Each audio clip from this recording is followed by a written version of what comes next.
정관용의 지금 이 사람.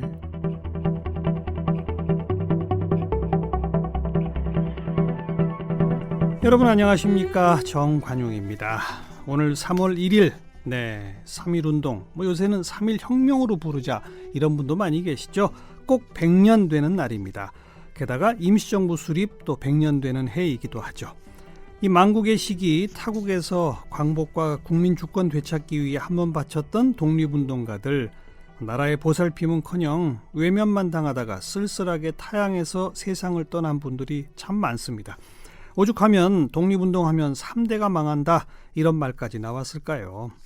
자, 그런데 해마다 방학이 되면요, 자신의 제자들 또 학부모, 일반인들과 함께 잘 알려지지 않거나 우리가 잊고 지내고 있는 우국지사들의 자취를 찾아서 답사를 떠나는 국어교사가 있습니다. 바로 한성여고의 김태빈 선생님인데요.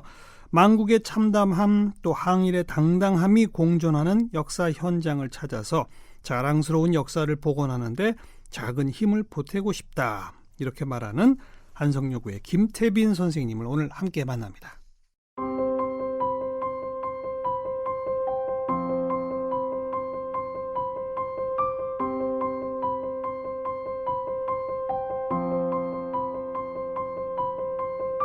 김태빈 선생님은 학부에서 국어교육을, 대학원에서 현대소설을 공부했습니다.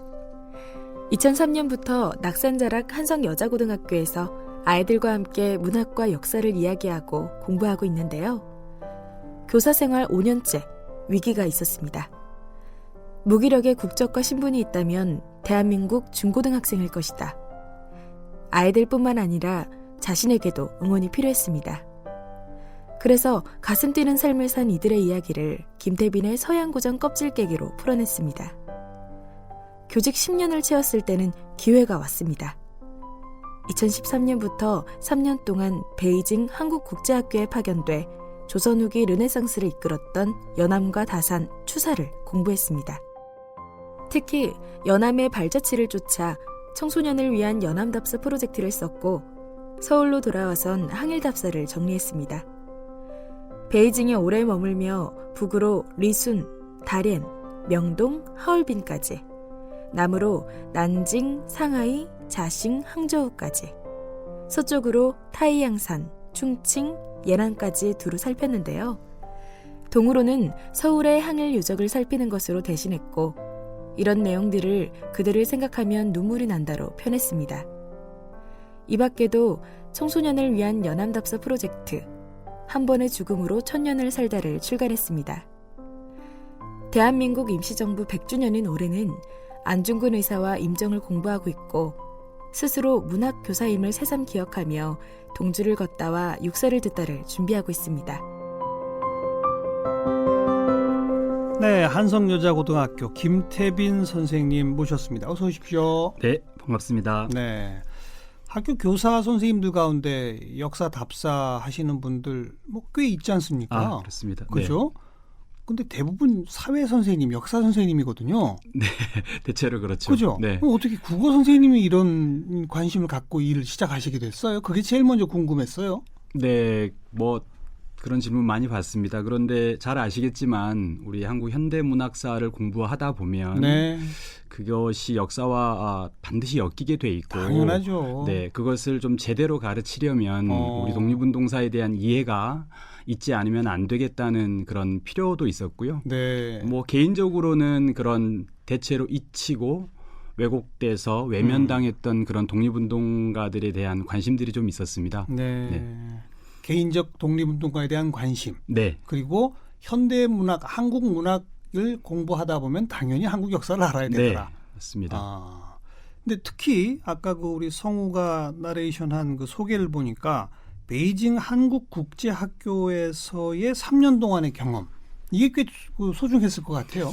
네, 베이징 한국국제학교는 이제 교민들 자녀들 교육을 위해서 해외에 설치한 제외 한국 학교 중에 하나인데요. 네. 아주 운이 좋게 제가 거기서 3년 근무를 좀 하게 되었습니다. 파견 근무 비슷한 겁니다. 네, 맞습니다, 선생님. 그래서 이제 거기서 거기서 그러니까 중국 베이징에 와 있는 예를 들면 뭐 상사 네, 주재원들의 맞습니다. 자녀들이나 네. 이런 아이들한테 국어 교육 담당 네. 교사로 일하시면서 네. 예. 가르치는 내용은 뭐 한국과 거의 똑같죠. 동일하고요. 예.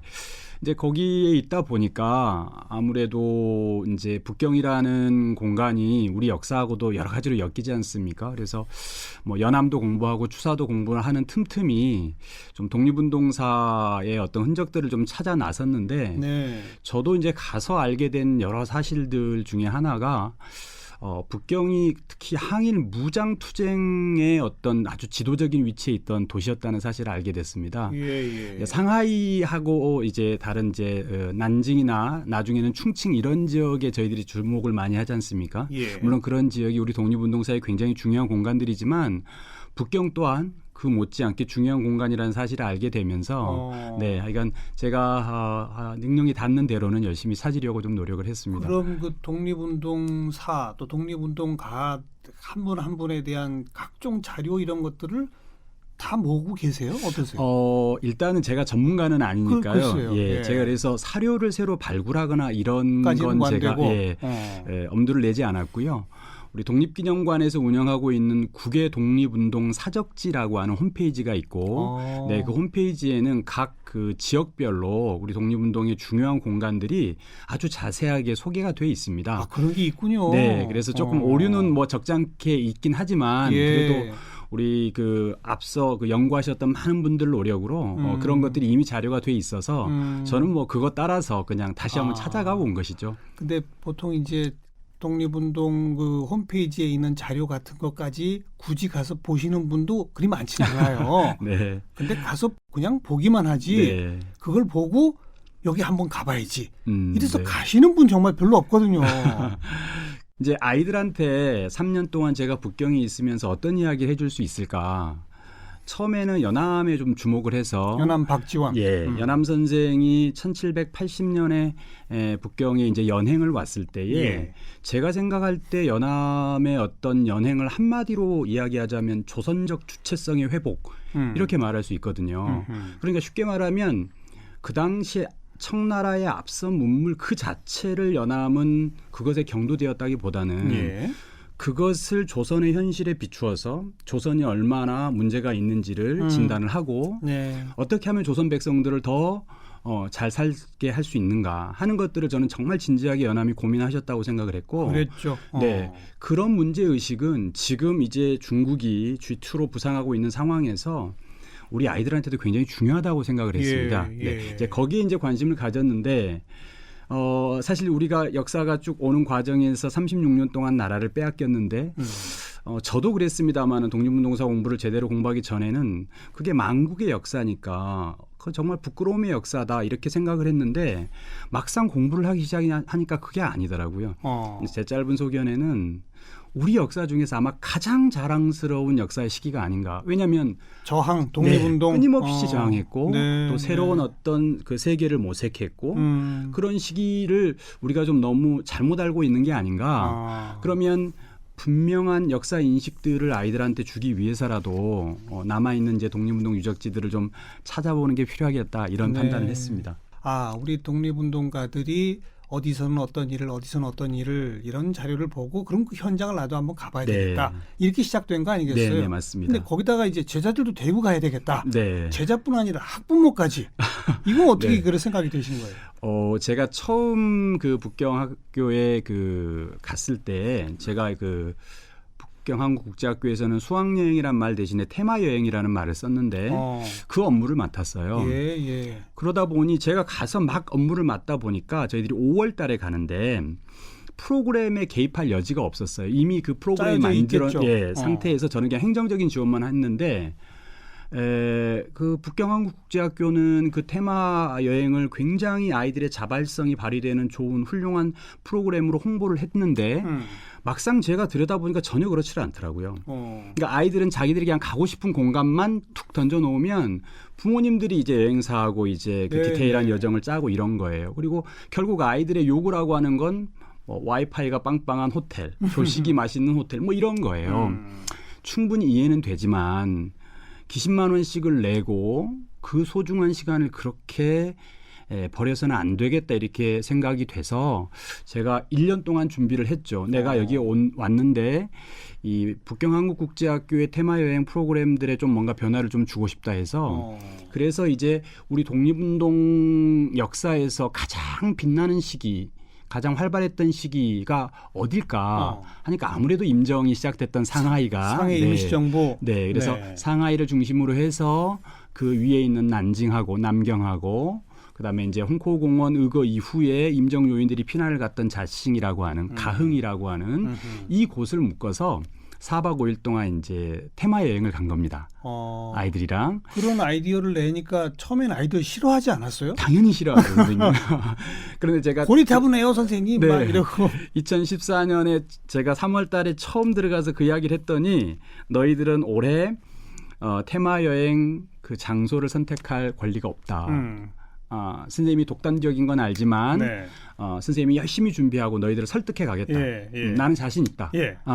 이렇게 해서 준비를 했죠. 그런데 독립운동사 답사라고 하는 게 말씀하셨던 것처럼 상당히 따분할 수 있기 때문에 미리 좀 공부를 했습니다. 그래서 이제 북경에 있는 독립운동 유적지를 사전 답사도 좀 하고 모둠을 만들어서 각 모둠별로 지역을 할당하고 그 지역의 독립운동사에 대한 기본적인 정보를 제가 주고 발표할 수 있도록 좀 준비를 하고요.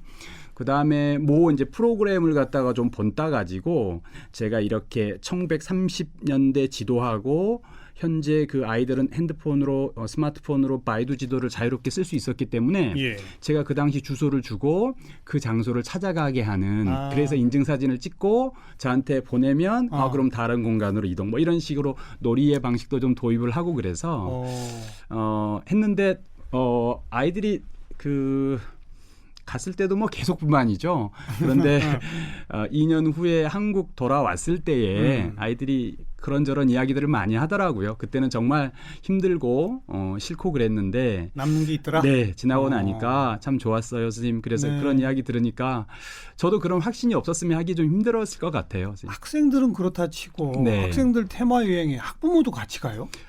테마 여행에 같이 간 건 아니고요. 이제 그 다음에 저도 이제 마지막으로 돌아오는 해이고 그래서 뭔가 좀 더 의미 있게 그 활동을 좀 해보자 그래서 제가 담임하고 있던 담임반 학부모님들한테 제안을 했습니다. 제가 이렇게 답사를 갈 텐데 그 답사에는 2번의 답사에는 어머님들 원하시면 동행하셔도 됩니다. 이렇게 해서 그렇게 해서 갔던 곳이 타양산 조선의용대의 흔적을 찾아서 저희들이 한번 갔고요. 그다음에 학기가 완전히 끝나고 나서 저는 더 이상 담임이 아닌데 하얼빈에 가서 안중근 의사의 또 족적을 쫓고 그렇게 답사를 진행을 했습니다. 그런 건 이제 학부모들이 오히려 원해서 하시게 된 거네요. 그렇죠. 아무래도 한국이었으면 워낙 그런 게 민감한 문제여서 저도 아마 제안조차도 하지 않았을 텐데 그쪽은 조금 더 여유가 있습니다. 그런 부분들에 대해서. 그래서 물론 다 참여하신 건 아니고요. 원하는 분들만. 그래서 학생들도 물론 자율적으로. 그런데 학생 학부모 합쳐서 한 25명, 30명 정도는 우리가 팀을 이루어서 잘 다녀왔습니다. 그리고 이제 한국에 귀국해서 한성여고에서 가르치시면서 이제는 여기 제자들과 여기 학부모들과 같이 가십니까? 학부모님들과 가는 건 프로그램이 좀 어렵고요. 여기에서 이제 와서 제가 주로 했던 건 청포도 프로젝트라고 하는 것을 제가 좀 했는데 그 한성여자고등학교가 성북구에 있습니다. 근데 성북구 이제 종암동에 가면 그 종암 일제 식민지 시기에는 종암정 62번지 이렇게 주소가 나오는데 거기에 이육사 선생이 사셨어요. 그런데 거기가 단순히 그냥 거처를 했다는 것으로만 중요한 게 아니라 이육사 선생 하면 가장 우리가 잘 알고 있는 시 청포도 절정 두 편을 바로 종암동 시기에 발표를 하셨습니다. 그래서 굉장히 중요한 공간이죠. 그런데 정확하게 주소지가 고증되지는 않는데 그것에 이제 아이디어를 얻어서 종암동 주민센터하고 송북구에서 거기에 지금 문학관을 만들고 있습니다. 그래요? 그런데 제가 북경에 있을 때 정말로 하고 싶었던 일이 한 가지가 있는데 이육사 선생께서 1944년 1월 16일 날 베이징 일본 총영사관 헌병대 지하 감옥에서 순국하셨거든요. 아, 그래요. 근데 그 장소가 남아 있습니다. 그런데 지금 그 장소가 남아 있는데 아주 가난한 이들이 사는 공간이에요. 거의 폐허처럼 돼 있는데 사람이 살긴 삽니다. 네. 그런데 거기가 그 북경의 명동이라고 불리는 왕푸징이라고 하는 거리 끝에 있어요. 그러니까 언제라도 재개발이 될 수 있는 그렇겠네요. 위치인데 그 우리한테는 그렇게 소중한 공간이 그렇게 잊혀지고 폐허가 됐다는 게 갈 때마다 마음이 아파서 내가 거기다가 꼭 표지석을 세우리라 이렇게 목표를 세우고 이육사 선생 작고 하신 곳. 네.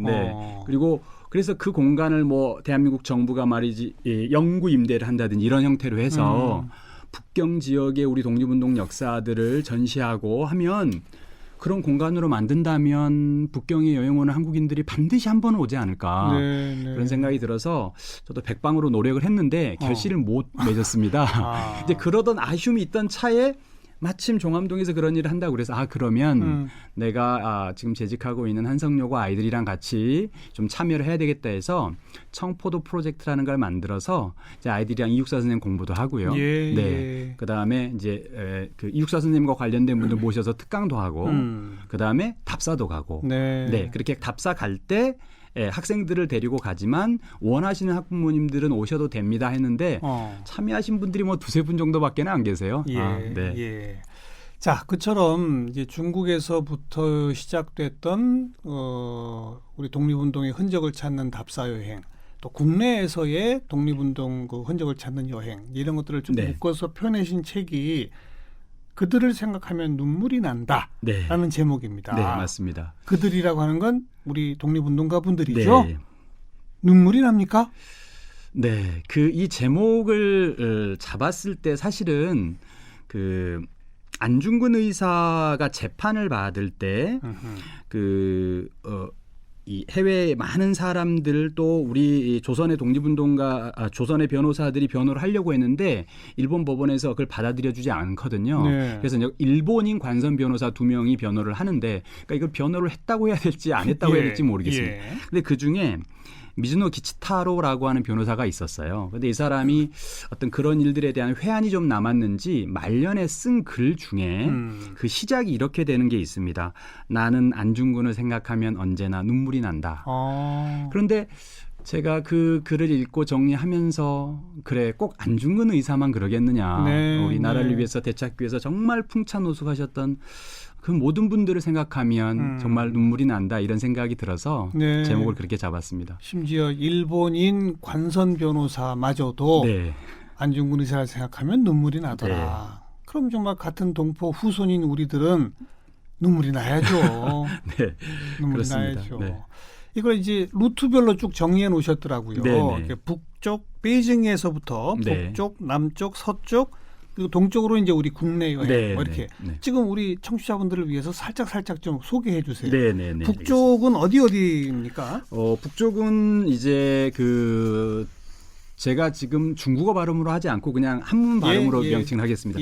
대련하고 여순 이쪽 지역을 먼저 가죠. 여순은 잘 아시는 것처럼 여순 감옥이 있습니다. 여순 감옥은 안중근 의사의 순국처로만 알려져 있는데 그곳에서 1932년에 우당 이회영 선생이 1936년에 단재 신치호 선생이 순국한 우리 독립운동사의 일종의 성지 같은 곳입니다. 그래서 그다음에 이제 거기서 재판을 받았던 관동 법원도 지금 그대로 남아 있고요. 올해 지금 국가보훈처에서 10대 사업 중에 하나로 북한과 같이 협력을 해서 안중근 의사 유해 발굴 사업을 하기로 결정을 했죠. 그래서 그 이제 리순 감옥에서 죽은 사람들은 묻었던 묘지가 지금 그 확인이 되는데 지난 여름에 갔다 와서 저희들도 산 전체를 막 뒤져가지고 그 표지석을 찾고 그랬는데 어쨌든 리수는 여수는 그런 공간이고요. 유해 발굴 가능하겠죠? 지금 우리 저 백범기념관 그 옆에 안중근 그 저 가묘만 있는 상태잖아요. 맞습니다. 저는 발굴할 수 있느냐 없느냐 가능성이 크냐 적으냐의 문제보다도 저는 발굴하려는 노력 자체가 굉장히 의미 있다고 생각하고요. 당연히 마땅히 해야 되고 이왕이면 성공해가지고 그 좀 이따 말씀도 다시 드리겠습니다만은 제가 이번에 도쿄 답사를 하면서 일부러 도쿄에 있는 이토 히로부미 묘를 갔다 왔습니다. 제가 도쿄에 볼 게 없어서 이토의 묘를 갔겠습니까? 그런데 이토 히로부미는 10월 26일 날 거기서 죽고 10월 3일 날 도쿄에서 장례식이 치러지는데 천황과 이 번주들 이외로는 일반인으로는 최초 일본 국장을 했거든요. 그리고 묘지가 어마어마하게 큽니다. 그래요. 그런데 우리 안이사는 네. 일본 법률에 의해서도 가족들한테 시신을 인계해야 했음에도 불구하고 시신도 건네주지 않았고 지금까지 시신이 어디 있는지도 모르고 네. 우리는 그런 형편이거든요. 그러니까요. 이 두 개를 꼭 나는 좀 대비해서 봐야 되겠다 이런 생각이 들어가지고 이또 묘는 그 11월 3일만 하루 공개를 해요. 그래서 이제 제가 망원렌즈를 준비를 해가지고 가가지고 1년에 딱 하루만? 네. 참. 그래서 밖에서 이렇게 막 열심히 찍고 있는데 그걸 보고 있던 그 안에 관리하던 분이 그러니까 하도 열심히 찍으니까 왜냐면 이제 이 초점이 잘 안 맞고 그러니까 계속 찍을 수밖에 없는데 들어오라고 그러더라고요. 그래서 들어가서 이또묘, 이또의 부인묘, 그 다음에 이제 또 그 흉상하고 안내판이 하나 있습니다. 네. 근데 그 안내판을 쭉 읽다 보면 조선의 독립운동가 안중근에게 죽었다는 내용이 거기 있어요. 솔직하게 썼네요, 그거는. 네, 그건 솔직하게 썼더라고요. 네, 네, 그래서 이제 그런 부분들을 많은 분들한테 좀 알리고 싶었고, 네, 물론 이 또 몇 가지 꼭 다 답사를 가야 되는 건 아니지만 네, 어떤 형편이 그렇다 하는 거고. 하얼빈은 아까 말씀하셨던 것처럼 아무래도 안이사의 의거가 있었던 현장인데 거기 표지석 같은 거 지금 다 되어 있다면서요? 네, 하얼빈 역에 안중근 의사 기념관이 지금 잘 돼 있고요. 그다음에 이또가 쓰러졌던 위치와 안중근 의사가 쏘았던 위치가 역시 돌로 표시가 돼 있습니다. 그렇다면서요. 네, 그리고 이제 하얼빈에 가면 그 인민음악가 정율성 기념관이라는 율성, 예. 좀 낯선 이름이죠. 네네. 정율성 선생이 잘 알려지지 않는 게 저한테도 굉장히 안타까운 일 중에 하나인데 어떤 분입니까? 네, 정율성 선생이 전라남도 광주 출신입니다. 예. 네, 그리고 5형제 남매가 모두 독립운동에 헌신했고요. 건너가서 약상 김원봉이 만든 조선혁명 군사정치간부학교 2기를 졸업한 독립군이고요. 조선의용대로 건너가서 나중에 이제 그 조선의용대 쪽에서 그 활동을 하셨는데 그 2009년은 중화인민공화국 중국에게는 굉장히 중요한 해였지 않습니까? 왜냐하면 1949년에 신중국이 성립이 됐는데 60주년이 되는 해니까 동양에서는 100주년보다는 60주년이 의미가 있잖아요. 그래서 굉장한 퍼레이드를 했습니다. 그런데 군사 퍼레이드를 하게 되면 지금의 천안문 앞에 있는 그 장안대가를 완전히 통제하고 나서 하거든요. 그런데 그때 유일하게 울려 퍼진 군가가 중국인민해방군 군가라는 노래인데 그 중국인민해방군 군가의 작곡자가 정율성 선생님입니다. 그래요? 네. 중국인이 만든 곡이 아니에요? 아닙니다. 신중국 수립 백인의 영웅 중에 들어가 있고요.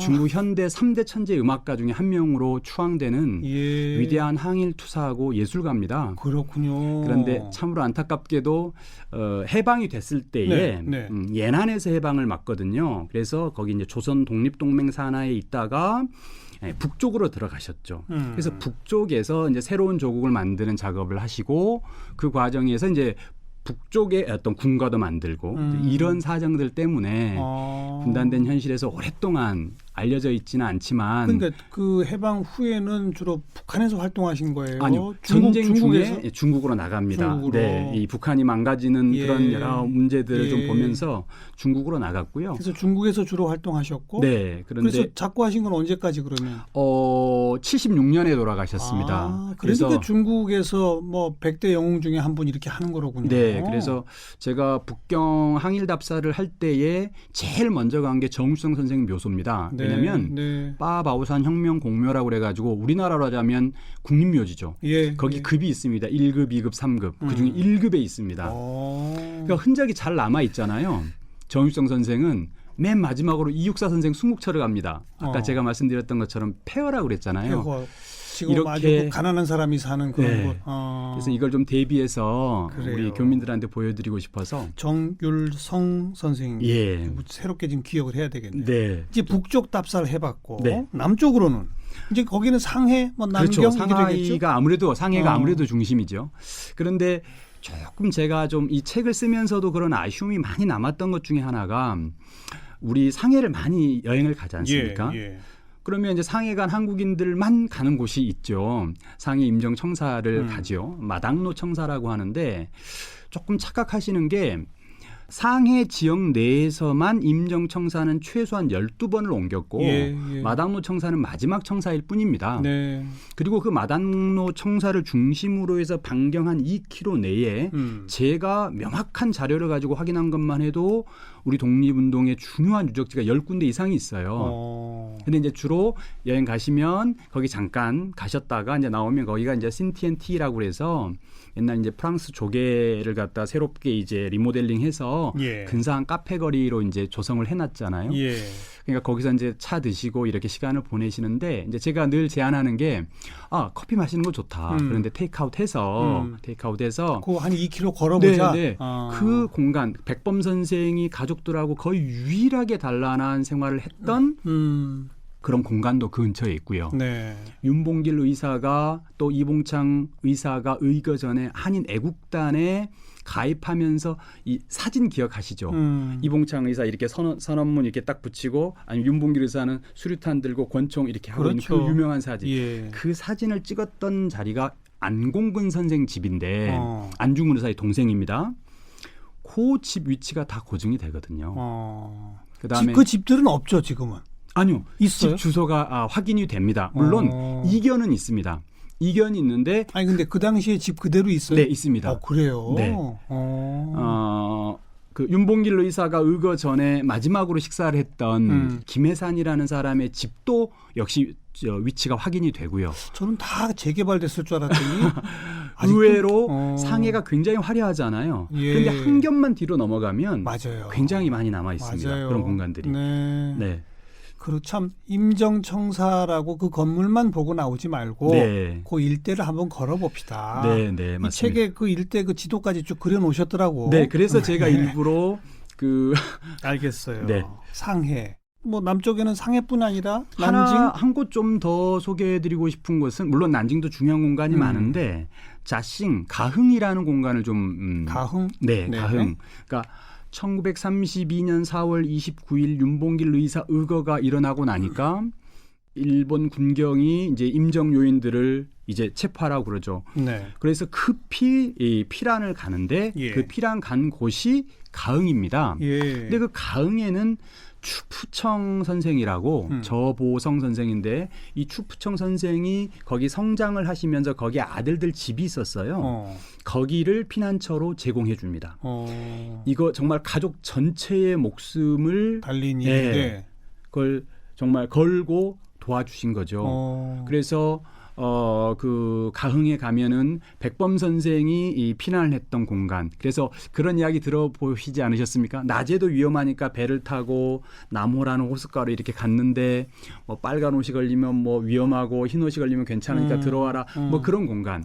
이게 아주 잘 복원이 돼 있고요. 복원까지 돼 있어요. 잘 복원이 돼 있습니다. 네. 그리고 바로 옆에는 임정 요인 피난처가 있고, 네, 제가 지난 10월에 다른 방송사와 그 임정 루트를 쭉 처음부터 끝까지 다 돌았는데 요즘 그 여행 하시는 분들도 많아요. 네. 임시정부가 옮겨 다닌 곳들을 따라다니는 여행 이것도 있더라고요. 네.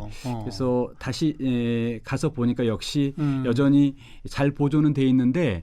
이 방명록이 있지 않습니까? 네. 보면 한 달에도 몇 분이 안 오시고 이게 좀 또 안 가면 이게 언제 없어지면 안 되는데 이런 생각이 드는데 제가 아이들하고 거기를 처음 갔을 때에 그 피난처를 가보는 것도 중요한데 저는 그 추푸청 선생한테 꼭 좀 헌화를 하고 싶더라고요.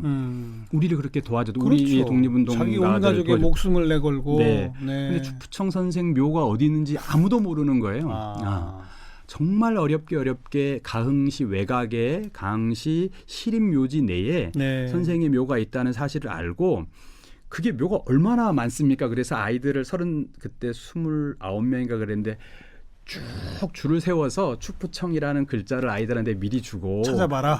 같이 찾자 이렇게 해가지고 찾았습니다. 아이고. 찾아가지고 헌화하고. 네. 근데 그 관리하는 중국인들이 굉장히 이상하게 보더라고요. 그렇겠죠. 자기도 누군지를 잘 모르는 그런 사람들을 위해서 한국인들이 와서 저렇게 꽃을 그냥 그 바치니까 동네 옛날 사셨던 할아버지의 묘소일 뿐인데, 네. 그죠? 네. 굉장히 아이들하고 굉장히 감격스러웠던 그렇게 예를 갖추고 또 거기 피난처를 갔더니 아이들도 훨씬 더 받아들인 게 좀 남다른 것 같고요. 그래요. 그런 기억이 있었어요. 북쪽, 남쪽, 그다음 서쪽으로는 타이항산. 타이항산, 네. 거긴 어떤 곳입니까? 제가 북경에 있을 때 우연히 한국을 좀 나왔다가 여기 시청 근처에를 지나가는데 무슨 여행사에 태양산 뭐 3박 4일 얼마 이런 게 써 있더라고요. 네. 그래서 제가 정말 깜짝 놀랐습니다. 야, 태양산을 이렇게 우리 한국인들이 많이 오나? 근데 가만 봤더니 그게 아니고 태양산이 일종의 협곡이 굉장히 유명한 곳인데 그게 이제 뭐 중국의 그랜드 캐년 뭐 이런 식으로 홍보가 됐나 봐요. 네. 그래서 그 트레킹을 많이 오더라고요. 그렇죠. 예. 근데 지금 말씀하신 데는 그거 아닌 거죠? 네, 그거 아닙니다. 거기는 1938년 중일전쟁 중에 무한에서 결성되었던 우리가 식민지 시기 가장 먼저 한인에 의해서 만들어진 군대 조직 조선의용대가 성립이 됩니다. 네. 그 조선의용대가 일부는 충칭에 남지만 주력 부대가 타이항산으로 올라가서 네, 중국 그 공산당 군대하고 같이 항의를 하거든요. 네. 그 흔적이 타이항산에 많이 남아 있습니다. 흔적이요? 제가 그 갔을 때에 지금 이렇게 말씀을 드리려고 하는데도 전율이 쫙 이렇게 오는데 거기에 이제 상영생 관장이라고 조선의용군 기념관을 짓고 그 관장을 하시는 분이 있는데 우리가 한단지몽이라는 한자성어 있지 않습니까? 예. 한단지몽. 그 한단지몽의 한단이 도시명이죠. 그래서 한단시가 지금 있습니다. 근데 그 한단시에 가면 진기로의 혁명 열사능이라고 하는 국립묘지가 있는데 거기에 2명의 조선인 묘지가 있습니다. 예. 2분 있는데 그 상영생 관장이 진기로의 혁명 열사능의 연구원이었대요. 그래서 그 항일 전쟁 시기에 그런 그 역사를 계속 공부하다 보니까 계속 조선의용대 관련된 내용이 나오는 거예요. 그리고 태양산이 나오고. 네네. 그래서 이제 거기서 보니까 이 중국의 항일 투쟁 과정에서 조선의용대의 어떤 혁혁한 공들을 알게 됩니다. 그래서 그걸 하는 과정 중에서 그 당시에 이 중국의 항일 부대를 그 보호하는 과정에서 조선의용대의 그 윤세주 열사를 비롯한 분들이 희생이 되는데 이분들을 굉장히 멋진 묘소 초장지라고 해서 제일 먼저 이렇게 묘소를 만들어준 데가 있어요. 그 초장지도 남아 있습니다. 처음 장례를 치렀던 거기도 남아 있다가 이제 나중에 해방된 이후에 이제 진기로의 혁명 열상으로 옮긴 거죠. 예. 그래서 저는 거기도 가고 초장지를 갔는데 초장지를 가서 제가 뭐 한두 번 운 건 아닙니다만 뭐가 그렇게 울게 만들었습니까? 이런 거였습니다. 상영생 관장의 설명이 윤세주 열사가 약상 김원봉 장군하고 바로 같은 동네여서 밀양이 고향입니다. 네. 그래서 이제 밀양에서 답사를 좀 온다고 이렇게 이야기를 하기에 거기서 좀 흙을 좀 가지고 와라. 밀양의 흙을. 밀양의 흙을. 고향 땅 흙을 좀 뿌려주고 싶다 했는데 그 한 분이 더 있는데 그 분은 고향이 평양입니다. 그건 또 안 되네요. 네, 안 되죠. 그래서 이 상희생 관장이 고민을 하다가 뭐 떠올리는 게 그때 한참 중국인들이 그 한국어를 배우기 위해서 서울을 많이 왔는데 조금 학비가 부족한 친구들은 평양도 많이 갔대요. 그래서 거길 통해서 평양 흙을 가져왔군요. 네, 평양에 유학 간 유학생이 이제 돌아온다는 소식을 듣고 평양의 흙을 좀 가져와라 이렇게 부탁을 해가지고 뿌려줬습니다. 진강화 열사입니다. 그 이야기를 듣는데 우리는 완전히 잊고 말았던 그 역사를 중국 사람들마저도 이렇게 중국인이 그리고 거기에 그 서편이라고 하는 시 정부에서는 그 앞에 1,000그루가 넘는 무궁화를 심어줬고요. 네. 그러니까 그냥 그 답사 항일 그 현장을 찾아간다. 근데 지금은 다 뭐 흔적이 없다. 저는 그럴 줄 알았는데 그래도 도처에 많이 남아 있고 네, 네. 복원까지 해놓은 것도 있고 네. 기념관 만들어 놓은 것도 네. 있고 그건 그만큼 중국인들이 그 당시 우리 독립운동에 앞장선 분들을 오랫동안 기려왔다는 것이고 네, 맞습니다. 지금도 기리고 있다는 거 아니겠습니까? 네, 네. 근데 정작 우리는 아예 가보지도 않는다는 거 아니겠습니까? 남북 모두에서 외면받던 역사죠. 조선의용대는. 또 부끄러워지네요. 제가 그 이야기를 듣는데 정말 부끄럽고 네, 네. 정말 큰 절이라도 드리고 싶더라고요. 상인생 관장한테. 중국의 이 북쪽 지역 또 남쪽 지역 서쪽 지역 뭐 이런 말씀 쭉 좀 들었고요. 그들을 생각하면 눈물이 난다. 이 책에 이제 상세한 지도까지 있으니까 우리도 따라서 한번 답사를 가볼 수 있을 것 같고 네. 우리 국내에서 독립운동가들의 흔적을 찾아볼 수 있는 네. 아무튼 또 중국은 외국 여행 갔다 오기가 쉽지 않으니까 네, 네, 네. 국내에서 한두 군데만 좀 중요한 것 소개해 주신다면. 저는 물론 좀 죄송하긴 하지만 많은 분들이 수도권에 몰려 사시니까 서울의 항일 독립운동 유적지는 정말 이 표현이 좀 적절치는 않습니다. 정말 널려 있습니다. 널려 있어요. 네. 우리가 관심을 갖지 않고 그렇게 해서 잘 인지를 못할 뿐이지 예를 들어서 임시정부 답사를 서울에서 할 수 있을까요? 못하죠. 그렇죠. 왜냐하면 임시정부는 상하이에서 만들어져서 네. 충칭에서 끝났다고 생각하는데 그렇지 않습니다. 저 아까 여기 KBS 오면서 여의도 공원을 지나쳐 왔는데 예. 거기에 비행기가 한 대 서 있어요. C-47이라고 예. 환국하실 때 백범을 포함한 일진이 타고 온 비행기입니다. 맞아요. 네. 근데 그 비행기는 아니지만 같은 기종이고요. 그다음에 임시정부 청사는 백범이 이 한국으로 돌아오면서 환국을 하면서 그 경교장으로 그랬죠. 네. 예. 나중에 이제 순국하시게 된 곳이긴 하지만 예. 그쪽으로 옮겨졌습니다. 예. 네. 거기도 굉장히 의미 있는 공간이고 효창공원에 가시면 백범묘역도 있지만 324 묘역 바로 옆에 임정요인 묘역이 있습니다. 아, 그렇죠. 네. 현충원만 있는 게 아니라 거기에도 있고요. 그다음에 대한민국 임시정부에서 오랫동안 재무부장으로 애를 많이 쓰셨던 그리고 우리나라 초대 부통령을 하셨던 성제 이시영 선생 묘소는 조금 독특하게도 북한산에 있습니다. 그다음에 남산에 많이들 가시잖아요. 네. 남산 가시면 백범 광장이 있고 예. 거기에 이제 백범 동상과 바로 옆에 성제 선생 동상이 있어서 제 판단으로는 충분히 서울에서도 임정답사가 가능하다고 생각이 되고 네. 지금 이 책에 보니까 서울 항일답사 프로젝트의 루트가 네. 무려 5가지 루트나 있네요. 네. 임정요인 루트, 이회영 루트, 윤동주 루트, 안중근 루트, 김구 루트. 그래요. 우리가 관심이 없어서 안 찾아서 그렇지 그분들 다 여기 계시던 분들 아니겠습니까? 그러니까요. 네, 맞습니다. 네. 그래요. 오늘 3.1절 100주년 맞아서요. 우리 국내뿐 아니라 중국 이런 곳에 우리 독립 열사분들이 어떤 흔적들을 남기셨는지 그 현장을 학생들과 또 학모들과 매해 찾아가고 계신 우리 한성여자고등학교의 김태빈 선생님을 만났습니다. 김태빈 선생님 오늘 고맙습니다. 네, 고맙습니다.